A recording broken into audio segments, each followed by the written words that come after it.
14th ம் ஓவருக்கு அப்புறமா அந்த லோயர் டவுன் ஆர்டர்ல வந்து there is no player other than Tristan Stubbs அவரை எடுத்துட்டு திருப்பி கூப்பிட்டு வந்திருக்காங்கன்றப்ப அவரோட அந்த ரத்த தாண்டவம் வந்து கண்டிப்பா நடக்க போகுது. ப்ராப்ளி டெல்லி கிரவுண்ட்ல நடக்கும்னு எனக்கு தோணுது. 100%.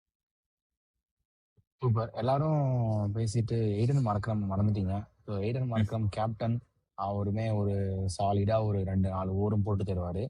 அண்ட் இன்னொரு மெயின் ஃபேக்ட் என்னன்னா, லாஸ்ட் டைம் குவிண்டன் டிகாக் இருந்தாரு. பட் ஆனா அவர்கிட்ட இருந்து அந்த ஒரு ஃபார்ம் வந்து ரொம்ப டிப்ல இருந்தது. ஒரு மாதிரி டெய்ல் எண்டு ஓடி வந்து ரிட்டையர்ட் ஆயிட்டாரு அப்படிங்கிற மாதிரி ஒரு இதுல இருந்தாரு.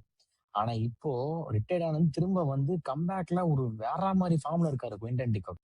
ஸோ அதுதான் அவங்களுக்கு வந்து இன்னும் பிளஸ்ஸா இருக்கும். ஸோ அதுதான் சாதா குவிண்டன் டிகாக்கை விட இப்ப இருக்க குவிண்டன் டிகாக்குங்கிற பேரை வந்து நம்ம இன்னும் கொஞ்சம் போல்டு பண்ணி எழுதலாம். ஸோ அந்த மும்பை லெவலுக்கு குவிண்டன் டிகாக் அந்த மாதிரி ஸ்ட்ராங்கா அப்படி இருக்காங்க. எழுதணும்.